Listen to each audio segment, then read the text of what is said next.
Tablet আছে, খাইলে আর কাছে মনে হয় যে সুস্থ থাকার জন্য প্রধান বিষয় হচ্ছে যে খাওয়াকে কন্ট্রোল করা। এটা আমার ফ্যামিলিতেও আমরা খুব স্বল্পাহারী, এবং আমার জীবনে আমি কোনো মজা খুঁজি না।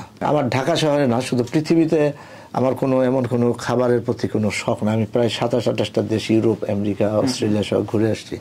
আমার কখনো মনে হয় যে ওই খাবারটা খাই। এটা আমার ছোটবেলা থেকেই যে একটা অভ্যাস হয়ে গেছে। আমি এখনো না, আমি ধরো আম খাই না প্রায় 20-25 বছর, কাঁঠাল খাই না 20-25 বছর, লিচু খাই না, কারণ আমার ডায়াবেটিস আছে, আমি খাই না। ঠিক আছে, আজকে খাই, আর খাবো না এটা বললে হবে না। আজকেও পরিমিত খাইতে হবে, এবং কোনটা শরীরের জন্য ভালো। আমি মজাদার খাই না, আমি স্বাস্থ্যসম্মত খাবার খাওয়ার চেষ্টা করি। না, আমার খাওয়ার মধ্যে কোনো রকমের, কেউ যদি আমাকে খাবার কথা দাওয়াত দেয়, আমার সবচেয়ে মন খারাপ হয় তখন। তবে আমি টাইমলি খাই, সময়, কারণ যেহেতু ডায়াবেটিস, আমাকে একটা পর্যায়ে না খেলে ব্রেন কাজ করে। আমি গরুর মাংসই খাইতাম না।